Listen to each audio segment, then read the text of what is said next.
യാക്കോബിൻ്റെ ലേഖനം എന്നെടുത്താട്ടെ. ഇല്ല, യാക്കോബിൻ്റെ ലേഖനം 5-ാം അധ്യായത്തിൻ്റെ 17-18 വാക്യം ഒന്ന് വായിച്ചേ. ഇവിടെ ഇരിക്കുന്ന എല്ലാവരും വിദ്യാഭ്യാസം ഉണ്ടെങ്കിലും ഇല്ലെങ്കിലും, പ്രായം കൂടുതലാണെങ്കിലും കുറവാണെങ്കിലും, ഏലിയാവ് നമുക്ക് സമ സ്വഭാവമുള്ള നമ്മളെപ്പോലെ തന്നെയാണ്. സ്തോത്രം. ഹല്ലേലൂയ. എന്ന് പറഞ്ഞാൽ ഏലിയാവ് നമ്മളെപ്പോലെ തന്നെ, ഒരു വ്യത്യാസവുമില്ല. സമസ്വഭാവമുള്ള, അവന് ഭീരുത്വമുണ്ടായിരുന്നു, അവനും ബലഹീനത ഉണ്ടായിരുന്നു. അവനൊരു ജഡത്തിൽ വസിക്കുന്ന മനുഷ്യനാണ്. അവനെ കൊണ്ട് ദൈവം അവൻ ചെയ്ത പ്രവൃത്തിയാണ് അടുത്ത വാക്ക് പറയുന്നത്. അപ്പം നമ്മളെ കൊണ്ടും ചിലത് ദൈവത്തിന് ചെയ്യാൻ കഴിയും, നമുക്ക് മനസ്സുണ്ടെങ്കിൽ. ഏലിയാവ് നമുക്ക് സമസ്വഭാവമുള്ള മനുഷ്യൻ. സ്തോത്രം. അതൊരു പ്രത്യേകതയാണ്. ഹല്ലേലൂയ. നമ്മളെല്ലാം നന്മയ്ക്ക് വേണ്ടിയാണ് പ്രാർത്ഥിക്കുന്നത്. മഴ എന്താണ്? നന്മയാണ്. അങ്ങനെയുണ്ട്. അതിൻ്റെ തൊട്ടു മുകളിലെ വാക്യം ഇരിക്കുന്ന നീതിമാൻ്റെ ശ്രദ്ധയോടുകൂടിയ പ്രാർത്ഥന വളരെ ഫലിക്കും. അതിൻ്റെ മറുപടി അടുത്ത വാക്യം, അതിന് തെളിവ് തന്നിരിക്കുക.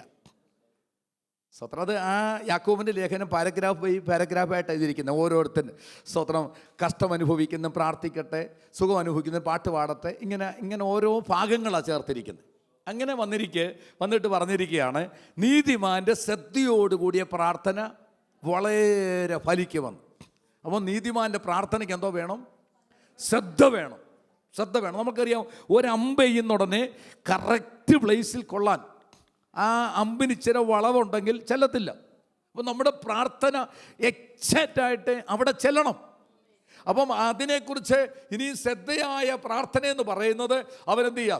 അവൻ പ്രാർത്ഥിച്ച് അവനൊന്നുമില്ലാത്ത അവസ്ഥയിൽ നിന്ന് വസ്തു ഉണ്ടാക്കുന്നു, വീടുണ്ടാക്കുന്നു, അവനെ സ്തോത്രം കാർ മേടിക്കുന്നു. ഇതാണ് സ്തോത്രം. നീതിമാൻ അങ്ങനെ അവനെന്ത് ചെയ്തു? അനുഗ്രഹിക്കപ്പെട്ടു. ഇതാണ് നമ്മുടെ ഹൃദയത്തിലൊക്കെ ഇരിക്കുന്നത്. എന്നാൽ അങ്ങനെയല്ല അവിടെ ഇരിക്കുന്നത്. ഇപ്പം പ്രാർത്ഥിക്കുക, മഴ പെയ്യരുത്. ഒരുവന്റെ ശ്രദ്ധയോടുകൂടിയ പ്രാർത്ഥന എതിരിക്കുക, മഴ പെയ്യരുത്. ഏലിയാവേ, മഴ പെയ്യാതിരുന്നാൽ ജനമെല്ലാം പ്രശ്നത്തിലാകത്തില്ല. ഈ മൃഗങ്ങളും ഇത് ആദ്യമല്ല പ്രശ്നത്തിലാകട്ടെ. പക്ഷേ എനിക്കൊരു ശ്രദ്ധയുണ്ട്, എനിക്കൊരു ലക്ഷ്യമുണ്ട്. അതാണ് ലക്ഷ്യം. പ്രാർത്ഥനയിൽ ലക്ഷ്യമുണ്ടോ? അത് ചുമ്മാ അങ്ങ് ഇരുന്ന് പറയുവാണോ? പ്രാർത്ഥനയിൽ വല്ല ലക്ഷ്യമുണ്ടോ? എനിക്കൊരു ലക്ഷ്യമുണ്ട്. ദൈവത്തോടെന്ന് പ്രാർത്ഥിക്കുന്നത്, നീ തുറക്കാത്ത വരിക വല്ല ദുഷ്ടം തുറന്നു വെച്ചിട്ടുണ്ടെങ്കിൽ അത് അടയ്ക്കണം. നീ അതിപ്പം എനിക്കത് വലിയ സുഖമാണ്, വലിയ സന്തോഷമാണ്. പക്ഷെ നീ തുറക്കാത്ത വഴിയാണെങ്കിൽ അടച്ചേര്. അല്ലെങ്കിൽ പിന്നീട് എനിക്കത് ഭാരമായിട്ട് വരും. അത് ആര് തുറന്നു വെച്ചാൽ? ദുഷ്ടം തുറന്നു വെച്ചതാണ്. അത് വേണ്ട, ദൈവം തരുന്ന മതി. അല്പമുള്ളെങ്കിലും ദൈവം തരുന്ന മതി. അത് അനുഗ്രഹിച്ച് തരുന്ന എനിക്കും എൻ്റെ തലമുറകൾക്കും അത് അനുഗ്രഹമാകും.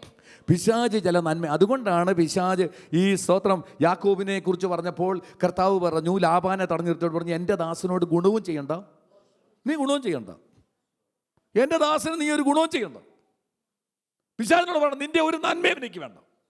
പിശാചെ, നിന്റെ ഒരു നന്മ, ചിലക്കൊരു പേടി, പിശാചെ നിന്റെ ഒരു നന്മയും എനിക്ക് വേണ്ട, എൻ്റെ അപ്പൻ എനിക്ക് തരുന്ന മതി. അപ്പൊ നീതിമാന്റെ ശ്രദ്ധയോടുകൂടിയ പ്രാർത്ഥന. അതെന്താ കാര്യം? മഴ പെയ്യരുത്. സ്തോത്രം. അങ്ങനെ പ്രാർത്ഥിക്കുക. അതാണ് എൻ്റെ മുകളിൽ ഇരിക്കുന്നത്. ശ്രദ്ധയോടുകൂടിയ പ്രാർത്ഥന വളരെ ഫലിക്കും. എന്നിട്ടാണ് പറഞ്ഞിരിക്കുന്നത്, ഏലിയാവ് നമുക്ക് സ്വഭാവമുള്ള മനുഷ്യൻ, അവൻ ഇങ്ങനെ തന്നെ പ്രാർത്ഥിച്ചു, കാര്യം നടന്നു. ശ്രദ്ധയോടുകൂടി പ്രാർത്ഥന. ആകാശം, ദൈവമേ, യേശുപ്പച്ച, നമ്മൾ പ്രാർത്ഥിക്കുകയാണ്, യേശുപ്പച്ച എനിക്കൊരു ആവശ്യമുണ്ട്, എനിക്ക് കാര്യം. എന്താ മോനെ? സ്തോത്രം. കർത്താവേ, അടുത്ത ചില നാളുകളിലേക്ക് എന്ത് ചെയ്യരുതേ? മഴ പെയ്യരുത്. അതിനാ മോനെ, നിനക്ക് ഒത്തിരി കാര്യം ചോദിക്കാനുണ്ടല്ലോ. എനിക്കൊരു ലക്ഷ്യമുണ്ട്.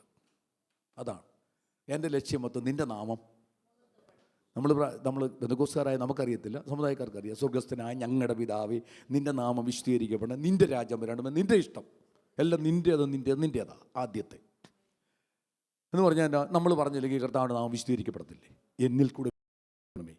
എന്നിൽ കൂടെ നിൻ്റെ രാജ്യം വരണമേ, എന്നിൽ കൂടെ നിൻ്റെ നാമം മഹത്വപ്പെടണമേ. അതാണ്. പിന്നെന്ത് ചെയ്തു? പിന്നെ വയറിൻ്റെ കാര്യമാണ്. സ്തോത്രം. പിന്നെന്താ? പിന്നെ നമ്മുടെ ചുറ്റുപാടുമുള്ളവരുടെ കാര്യം. ഇങ്ങനെയാണ് അതിനെ 7 കാര്യങ്ങൾ ആ പ്രാർത്ഥനയെ രേഖപ്പെടുത്തിയിരിക്കുന്നത്. സ്തോത്രം. ഹല്ലേലൂയ. സ്തോത്രം. ആദ്യത്തെ 3 കാര്യം ദൈവവുമായിട്ടും, പിന്നത്തെ 3 കാര്യം മനുഷ്യരുമായിട്ടും, നടുക്ക് വയറിൻ്റെ കാര്യമാണ്.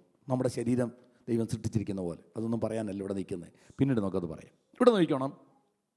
അപ്പോൾ ഏലിയാവ് നമുക്ക് സമസ്വഭാവമുള്ള മനുഷ്യൻ.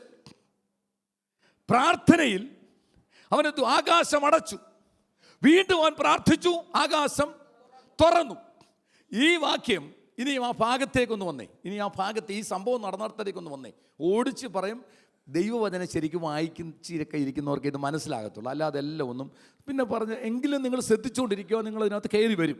പക്ഷേ വചനം വായിക്കാനും ശ്രദ്ധിക്കാനും മനസ്സ് കാണിക്കണം. 1 രാജാക്കന്മാരുടെ പുസ്തകം 17 18 അധ്യായമാണ്. 1 രാജാക്കന്മാരുടെ പുസ്തകം 17 18 അധ്യായമാണ്. 17 അധ്യായത്തിൽ 24 വാക്യവും 18 അധ്യായത്തിൽ 46 വാക്യവുമുണ്ട്. ഈ 24 46 കൂടെ 70 വാക്യത്തെ അരച്ച് കലക്കി 2 വാക്യത്തിൽ യാക്കോബ് എഴുതി. 70 വാക്യം 2 അധ്യായത്തിലെ 70 വാക്യം അരച്ച് കലക്കി 2 വാക്യത്തിൽ യാക്കോബ് എഴുതി. ഏലിയാവ് നമുക്ക് സമസ്വഭാവമുള്ള മനുഷ്യൻ. പ്രാർത്ഥനയിൽ അവൻ എന്ത് ചെയ്തു? ആകാശമടച്ചു. പ്രാർത്ഥനയിൽ അവൻ ആകാശം തുറന്നു. പ്രാർത്ഥനയാ വിഷയം. സ്തോത്രം. എല്ലാ വിഷയങ്ങൾക്കും നീക്കുപോക്കുണ്ട്. സകല വിഷയത്തിനും നീക്കുപോക്കുണ്ട്. സ്തോത്രം. കണ്ണടച്ചക്കാരൻ നെഞ്ചത്തോട് ചേർത്തിട്ട് പറഞ്ഞിട്ട്, എൻ്റെ വിഷയത്തിന് നീക്കുപോക്കുണ്ട്, എൻ്റെ യേശുവിൻ്റെ നാമത്തിൽ നീക്കുപോക്കുണ്ട്, എൻ്റെ വിഷയത്തിൽ എൻ്റെ യേശുവിൻ്റെ നാമത്തിൽ നീക്കുപോക്കുണ്ട്. ഞാനത് വിശ്വസിക്കുന്നു. ഇനി ഇങ്ങോട്ട് ശ്രദ്ധിച്ചാൽ, അപ്പോൾ ഇങ്ങോട്ട് നോക്കിയേ. സ്തോത്രം.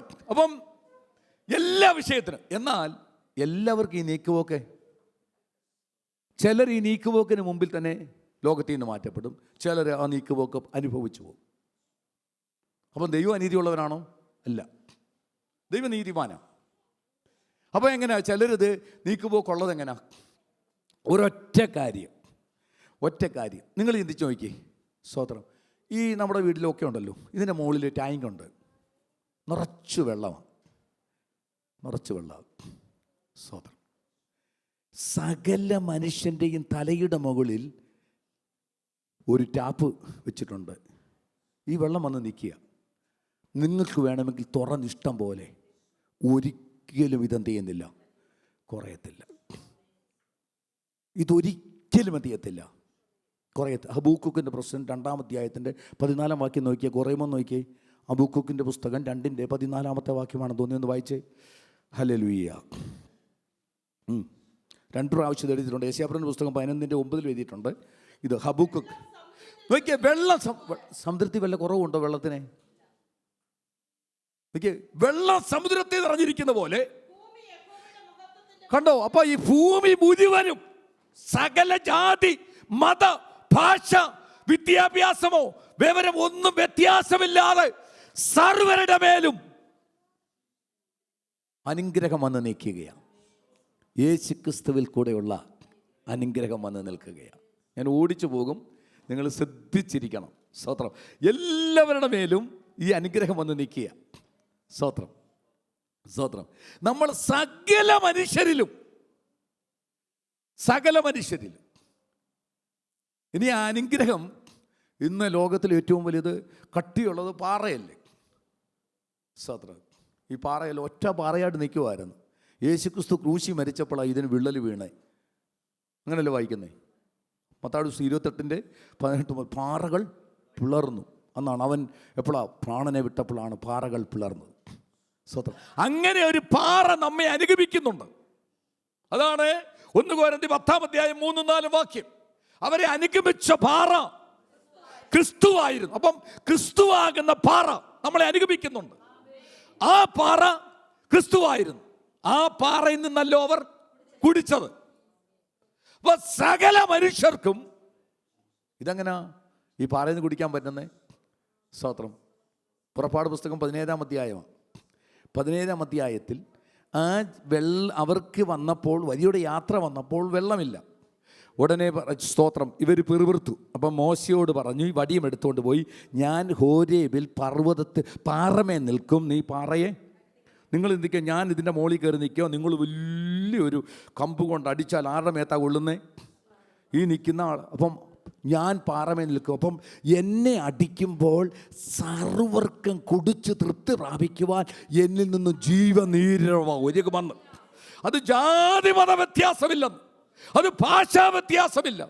നീ ക്രിസ്ത്യാനിയാണോ? ഇതൊന്നുമല്ല നോട്ടം. നീ ഏത് മതക്കാരനാണെങ്കിലും നീ ഇത് ആഗ്രഹിച്ചാൽ നിന്നിൽ വരും. ആ പാറ അങ്ങ് ഒരുകയാണ്, അതിൽ നിന്ന് ഒരുകയാണ്, പാറയിൽ നിന്നാ. സ്തോത്രം. സ്തോത്രം. ഒരിടത്തിരിക്കും തീക്കൽപ്പാറ എന്നായിരിക്കുന്നത്. സ്തോത്രം. അപ്പം അത് ഓരോ കൂടാരത്തിൻ്റെ പടിക്കൽ കൂടെയും വരുന്നുണ്ട്. നിനക്ക് വേണമെങ്കിൽ കൗരി ഇഷ്ടം പോലെ കുടിക്കുകയോ കുളിക്കുകയോ നിൻ്റെ മൃഗങ്ങൾക്ക് ഉപയോഗിക്കുകയോ ഒക്കെ ചെയ്യാം. അപ്പോൾ ഈ കൃപ ഞാൻ പറഞ്ഞത് ടാങ്കിൽ നിന്ന് വരുന്ന വെള്ളം ഇങ്ങനെ നിൽക്കുക. ഈ ടാപ്പ് തുറക്കണം. ഈ ടാപ്പ് തുറക്കുന്ന എങ്ങനെയാണ്? പ്രാർത്ഥനയാകുന്ന ടാപ്പ് കൊണ്ടാണ് നിനക്കിത് നന്മ വരുന്നത്. ഇവിടെ നിങ്ങൾ നോക്കണം. സ്തോത്രം. ഹല്ലേലൂയ. 105 സങ്കീർത്തനം 41 വാക്യം പെട്ടെന്ന് വായിച്ച 105:41. ഇതിനകത്തൊക്കെ ഉണ്ടെന്നൂടെ മനസ്സിലാക്കാനാണ് ഇങ്ങനെ പറഞ്ഞു വിടുന്നേ. അവൻ പാറയെ പിളർന്നു. ശക്തമായിട്ടൊന്നുകൂടെ ആദ്യമായിട്ട് വായിച്ചു. അവൻ വെള്ളം ചാടി പുറപ്പെട്ടു. നോക്കിക്കേ, ഉണങ്ങി വരണ്ട് കിടക്കുന്ന ആ ഭൂമി, മരുഭൂമി കൂടെ അത് നദിയായി. അപ്പൊ ഇന്ന് പകൽക്കാലം നിന്റെ ജീവിതത്തെ ഉണങ്ങിക്കിടക്കുന്നിടത്തൂടെ ഈ പാറയിൽ നിന്നും വെള്ളം ഒരുക്കി ഒരു നദിയായി ഒരുക്കുവാൻ എൻ്റെ ദൈവം ശക്തനാണെന്ന്. ഉണങ്ങിക്കിടക്കുന്ന ഈ മരുഭൂമിയിൽ പാറയടിച്ചപ്പോൾ എന്ത് ചെയ്തു? വെള്ളം ചാടി പുറപ്പെട്ടെന്ന്. ഉണങ്ങിയ നിലത്തോട്, ഉണങ്ങി വരണ്ട് കിടക്കുന്ന നിലത്തോട്. ഇതൊക്കെ വായിക്കുന്ന ഉടനെ നമ്മൾ എന്ത് ചെയ്യണം? ദൈവമേ, എൻ്റെ ജീവിതത്തിലെ വരണ്ട അവസ്ഥ അവിടുന്ന് മാറ്റണമേ എന്ന് എന്ത് ചെയ്യണം? പ്രാർത്ഥിക്കണം. ഹല്ലേലൂയ. സ്തോത്രം. ഇനി കുടിച്ച് തൃപ്തി പ്രാപിക്കുക മാത്രമല്ല, ഈ വെള്ളത്തിന് പ്രത്യേകതയുണ്ട്, ഒത്തിരിയുണ്ട്. സ്തോത്രം. സക്കറിയാവിന്റെ പുസ്തകം 13-ാം അധ്യായത്തിന് 1-ാമത്തെ വാക്യം വായിച്ചേ. 13:1. സ്തോത്രം.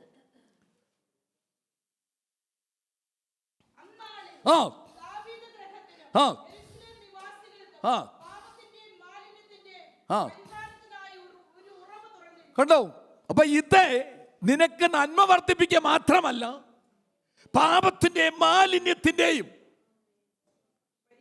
പരിഹാരത്തിനായി ഉറവ, ഒരിക്കലും പറ്റാത്ത ഒരു ഉറവയാണത്. ഈ പാറയടിച്ചപ്പോൾ ഒരുകിയത. സ്തോത്രം. ഈ പാറയടിച്ചപ്പോൾ ഒരുകിയത. സ്തോത്രം. ഹല്ലേലൂയ. അതിൻ്റെ 7-ാമത്തെ വാക്യം നോക്കിയേ. സമയമില്ലെങ്കിലും വായിരേ. 7-ാമത്തെ വാക്യം പെട്ടെന്ന് വായിരേ. ഇല്ലേ? വാക്യമില്ലേ? വാളെ എൻ്റെ ഇടയൻ്റെ നേരെയും.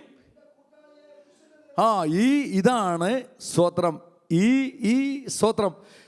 ഈ വാളേതാ? സ്തോത്രം. അതിൻ്റെ 1-ാമത്തെ വാക്യം എന്താ? നിങ്ങൾ ശ്രദ്ധയില്ലെന്ന് തോന്നി. ദാവീദ് ഗ്രഹത്തിൻ്റെ ബാല്യത്തിൻ്റെ ഒരു ഉറവ തുറന്നിരിക്കും. ഈ ഉറവ തുറക്കുന്നത് എങ്ങനെയാണ്? വാളെ എൻ്റെ ഇടയനെ വെട്ടുക. സ്തോത്രം. സ്തോത്രം. ഈ വാള് ഇവിടെ ഉൽപ്പത്തി പുസ്തകത്തിൽ കിടക്കുക 3-ാം അധ്യായത്തിൽ. എന്താ? സ്തോത്രം. ഈ ഏദൻ തോട്ടത്തിലേക്ക് ഇനിയും ഈ ആദാമും ഔവായോ ആരും കയറാതിരിക്കാൻ തിരിയുന്ന വാളുമായി 2 ദൂതന്മാരെ നിർത്തി, കെരൂബുകളെ നിർത്തി. ഇനിയും ആരും അങ്ങോട്ട്, ഇനിയും ഇത് തുറക്കണമെങ്കിൽ ഈ വാൾ ആരുടെ മേൽ വീഴണം? അതുവരെയും അതിവരെയും ഇവരെന്തോ ധരിക്കണം? അതുവരെയും. അതിന്റെ 3-ാമത്തെ വാക്യമായിരുന്നു. 4-ാമത്തെ വാക്യമാണ്. 4-ാമത്തെ വാക്യം വായിച്ചു. നിങ്ങൾ ധൈര്യമായിട്ട് വായിരും അങ്ങേ. അതല്ല സക്കറിയാവിന്റെ പുസ്തകം. നമ്മൾ 4-ാം വാക്യം 4-ാമത്തെ വാക്യമാണ് വായിക്കേണ്ടേ. 13:4. നോക്കിയേ, പ്രവാചകന്മാർ പ്രവചിക്കുക. നിങ്ങൾ ഇന്ന് ശ്രദ്ധിച്ചൊന്നിരിക്കണേ. നമ്മൾ എന്തെങ്കിലും 2 കൈയടിച്ച് 2 സ്തോത്രം പറഞ്ഞിട്ട് വലിയ ഇളക്കം ഉണ്ടായി പോവുകയല്ല. ഇത് നമ്മുടെ ഹൃദയത്തിൽ ഇത് വിത്തായി കിടക്കണം. ഇത് നമ്മുടെ ഉള്ളിൽ നിന്ന് വളർന്നു വരണം. നമ്മുടെ തലമുറകളിലേക്ക് നന്മയായി തീരണം. ഇത് ട്രാൻസ്പോർട്ട് ബസ് പോകുമ്പോൾ ഇങ്ങനെയുള്ള കരിയിലെല്ലാം കൂടെ പൊങ്ങും. ബസ് അങ്ങ് പോയി കഴിയുമ്പോൾ കരിയിലെല്ലാം കൂടെ താഴെ വീഴും. ഇതൊന്നുമല്ല ആരാധന എന്ന് പറയുന്നത്. ഹൂ എന്ന് പറഞ്ഞുകൊണ്ട് എല്ലാം കൂടെ പൊങ്ങും. ഇതൊക്കെ കീബോർഡൊക്കെ വെച്ച് വലിയൊരു ഇളക്കമുണ്ടായ അതല്ല. വചനത്തിൽ നിലനിൽക്കണം. വചനത്തിന്റെ ആഴമറിയണം. ഇനി പ്രവാചകന്മാർ പ്രവചിക്കുമ്പോൾ ഓരോരുത്തൻ തൻ്റെ ദർശനത്തെ കുറിച്ച് ലജ്ജിക്കേണ്ടതിന് ആ രോമമുള്ള മേലങ്കി. അപ്പൊ എന്തിനാ ഈ പാവം വന്നപ്പോൾ ഒരാട്ടിൻകുട്ടി അറുത്തു, ആട്ടിൻകുട്ടി അറുത്ത് തോലുരിച്ചു, അതിനെന്തോ ഉണ്ടായി? രോമമുണ്ട്. ഇതാർക്ക് കൊടുത്തു? ആദാമിന് ഹവ്വായ്ക്കും. ഇത് ധരിച്ച് നിന്റെ ആയുസിൻ്റെ അവസാനം വരെ നിന്റെ പാപത്തെക്കുറിച്ച് നീ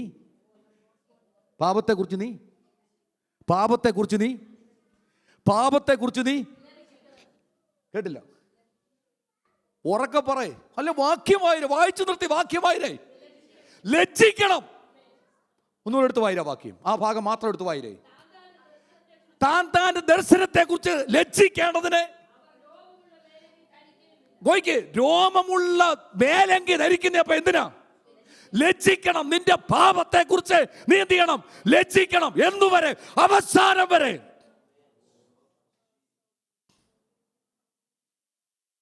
അല്ലാതെ എനിക്ക് രക്ഷ കിട്ടിയെന്ന് പറഞ്ഞ് പോവുകയല്ല.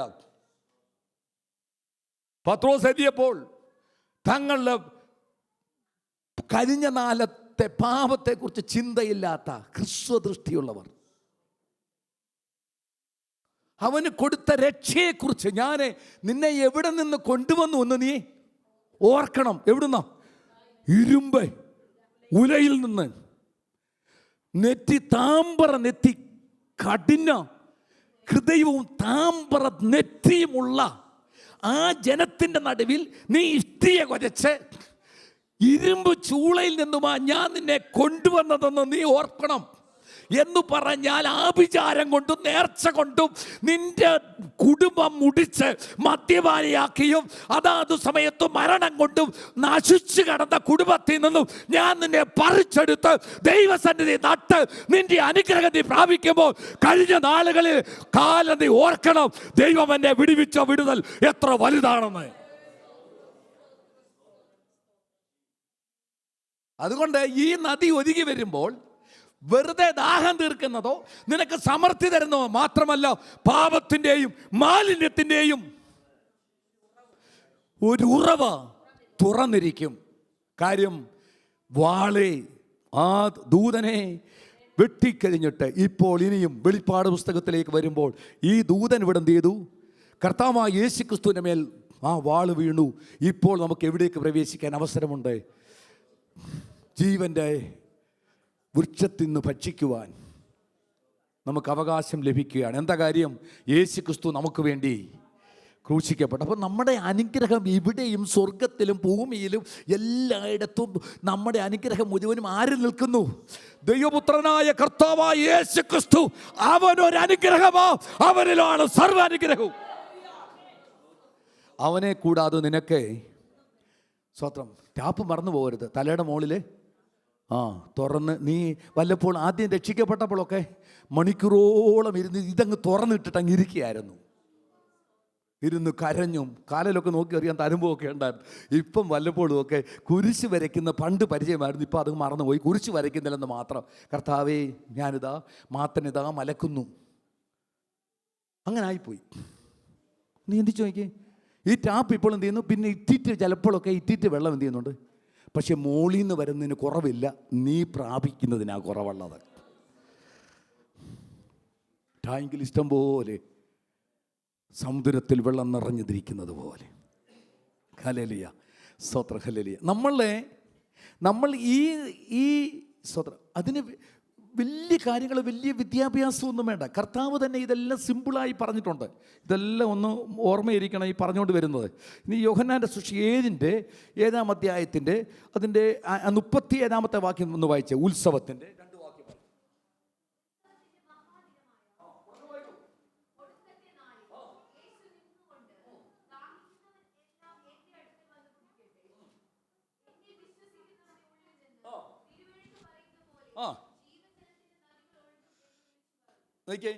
ഇത്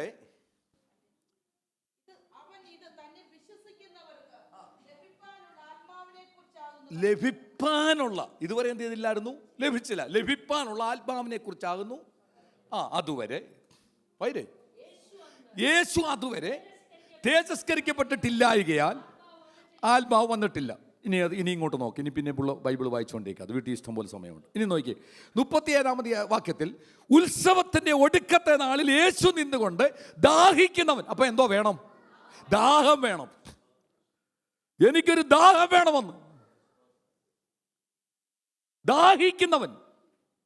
സ്തോത്രം. 59-ാം അധ്യായത്തിലൊക്കെ എഴുതിയിട്ടുണ്ട്, ദ്രവ്യമില്ലാത്തവനും എൻ്റെ അടുക്ക വന്ന് വില കൂടാതെ മേടിച്ചോളാന്നാ പറയുന്നത്. സ്തോത്രം.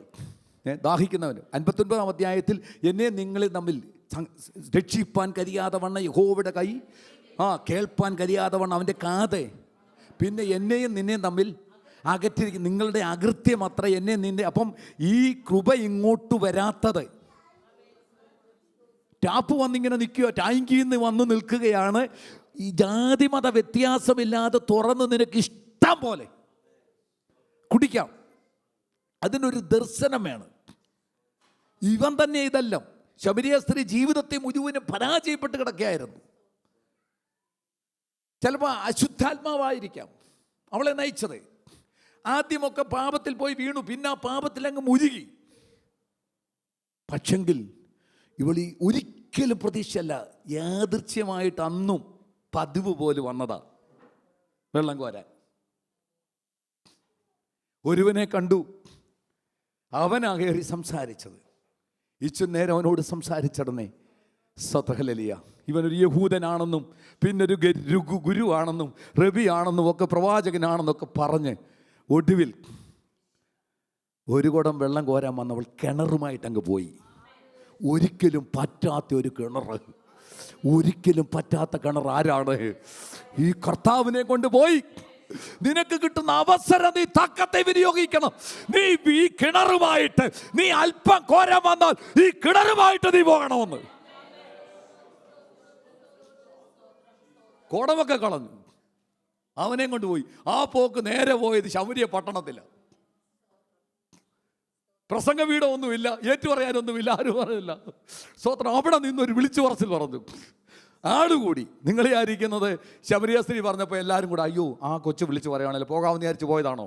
അല്ല, ഇവളെ ആർക്കടി, നിന്നെ ഞങ്ങൾക്ക് അറിയാവുന്നൊക്കെ പറഞ്ഞു. അവളെന്ത് കാണും?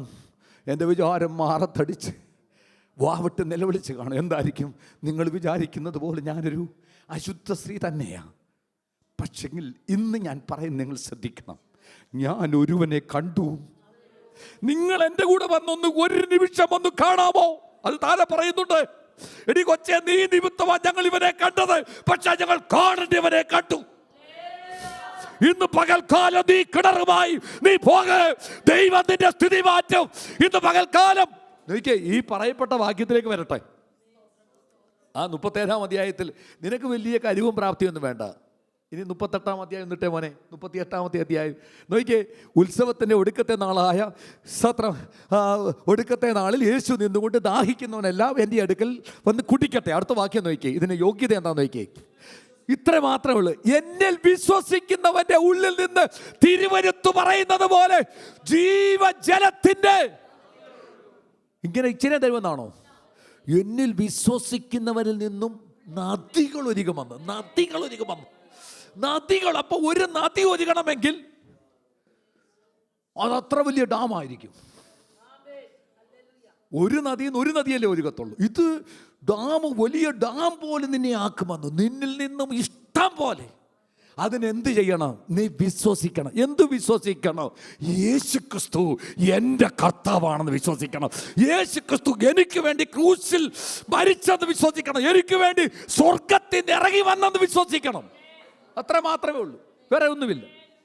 അങ്ങനെ വിശ്വസിക്കുന്നവരുടെ ഉള്ളിൽ നിന്നും തിരുവരുത്ത് പറയുന്നത് പോലെ ജീവജലത്തിന്റെ, ഇന്ന് പകൽക്കാലം നീ കടന്നു പോകുന്ന സകല വിഷയത്തിലും എൻ്റെ ദൈവശക്തനാണെന്ന് നിന്നെ വിടിയിപ്പാൻ മതിയായവനാണ്. നിരാശയെ ശാസിക്ക്, ഭീരുത്വത്തെ ശാസിക്ക്. ഇന്ന് പകൽക്കാലം ഉണങ്ങിയ സ്ഥലത്ത് നീരിനെ തുറക്കാൻ എൻ്റെ ദൈവശക്തനാണെന്ന്.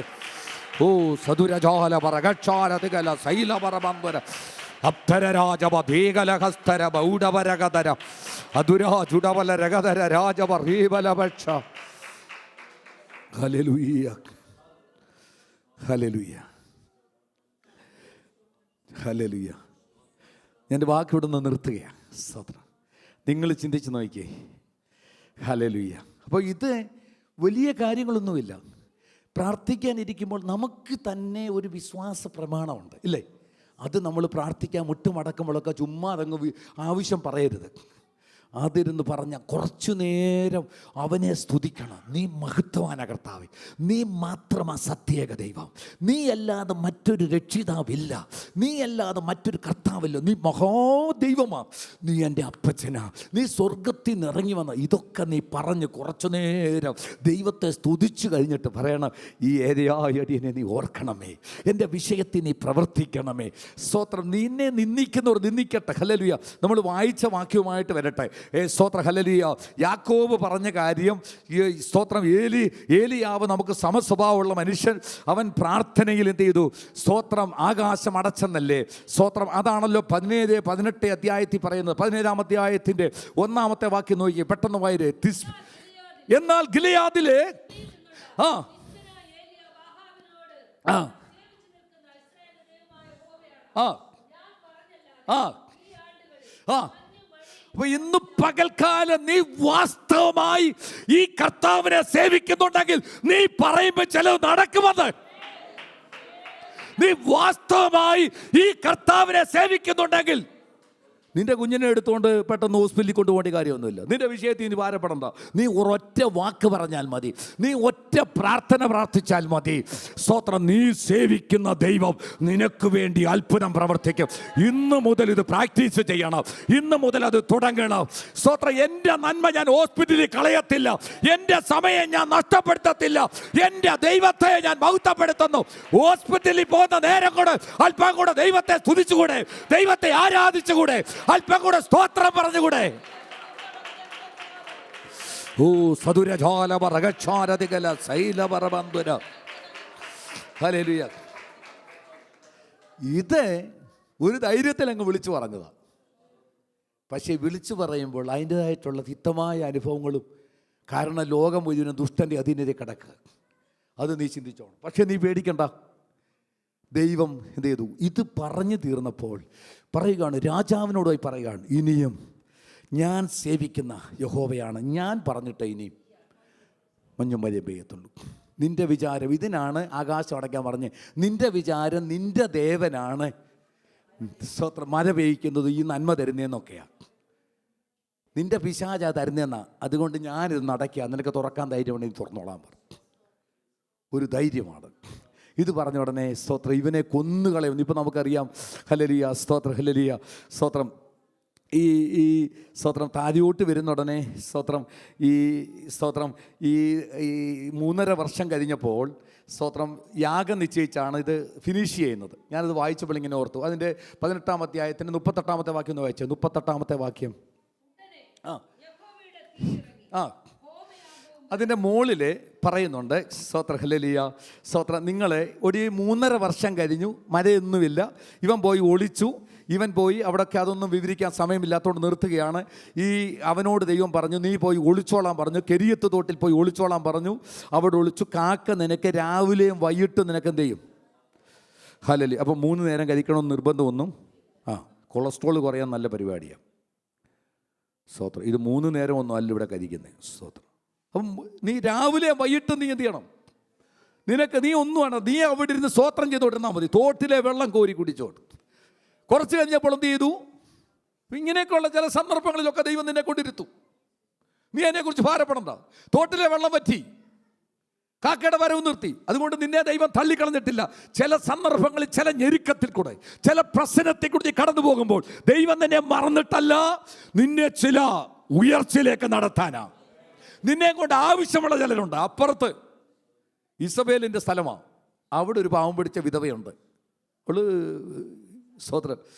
സ്തോത്രം സരാപത്തിൽ അവൾ ഇവിടെ ഒന്നുമല്ല. അതുകൊണ്ട് യേശു കർത്താവ് പറഞ്ഞ്, ഇസ്രായേലിൽ ഒത്തിരി വിധവമാരുണ്ടായിരുന്നു, അവർക്കൊന്നും ഏലിയാവിനെ വേണ്ടായിരുന്നു.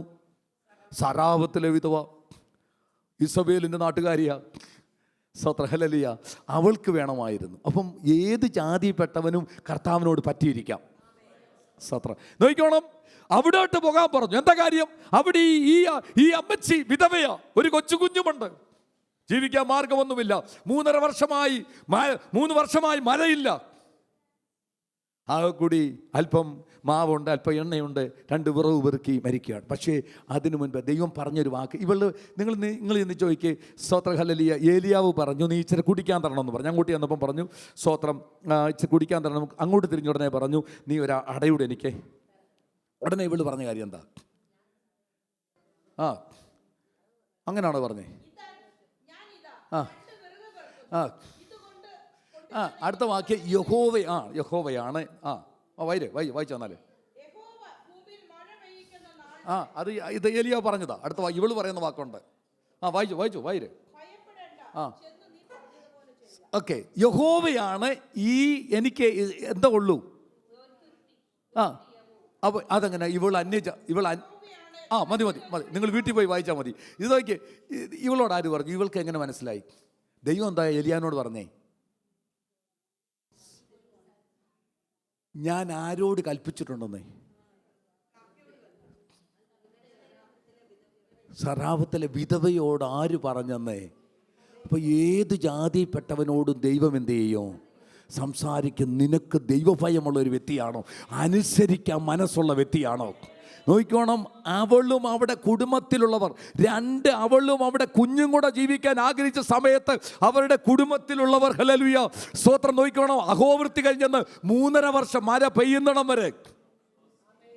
നിങ്ങൾ എന്ത് ചോദിക്കേ? ഹല്ലേലൂയ സ്തോത്രം. അപ്പോൾ ഏലിയാവിനെ പോറ്റണം, ഇവളെ എന്ത് ചെയ്യണം?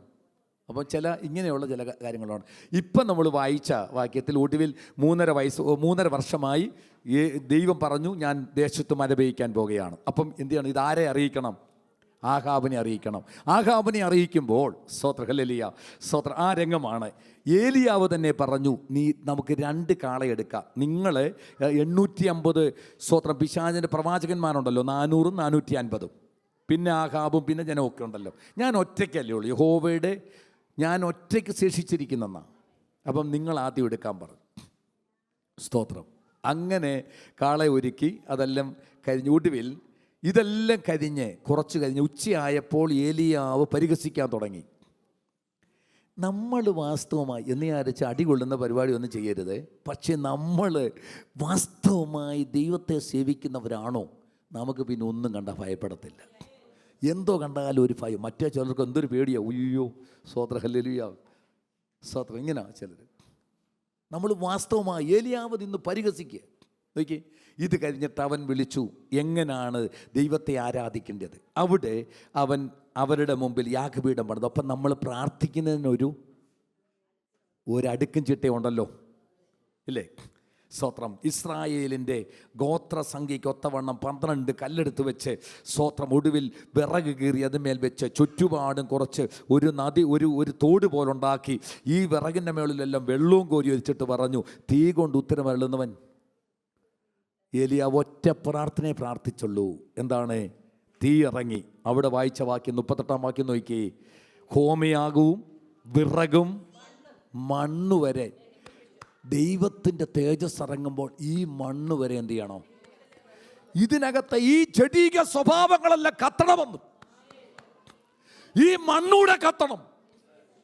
നാം കൊടുത്ത യാഗവസ്തു കത്തണം, വെള്ളം പറ്റണം. എന്നിട്ട് ഏലിയാവ് ഒറ്റ ഒരെണ്ണത്തിന് ബാക്കി വെച്ചില്ല. സ്തോത്രം. എന്നാൽ സ്തോത്ര ഹല്ലേലൂയ, നിങ്ങൾ സ്തോത്രം, ആഹാബ് രഥം പൂട്ടിപ്പോകുമ്പോൾ അവൻ്റെ മുമ്പിൽ ഓടത്തക്കവണ്ണം ആഹാബിൻ്റെ 2 പെൺകരുതുകൾ ഈ രഥം വലിച്ച് സ്പീഡിൽ പോകുമ്പോൾ അതിൻ്റെ മുമ്പിൽ ഓടാൻ തക്കവണ്ണം ഏലിയാവിന് ദൈവം ശക്തി കൊടുത്തെന്ന്. നീ നോക്കുമ്പോൾ ഒരു ബലഹീന വ്യക്തിയാണെങ്കിലോ നിന്റെ ആയുസ് തീരുന്നിടം വരെ ഒരു ദുഷ്ടൻ്റെ മുമ്പിൽ തലകുനിക്കാതെ ജയത്തോട് നിന്നെ നടത്തി, ഏത് ദുഷ്ടൻ്റെ മുമ്പിലും ജയത്തോട് നടത്താൻ ഓടാൻ തക്കവണ്ണം ദൈവം നിനക്ക് ശക്തി തരുമെന്ന്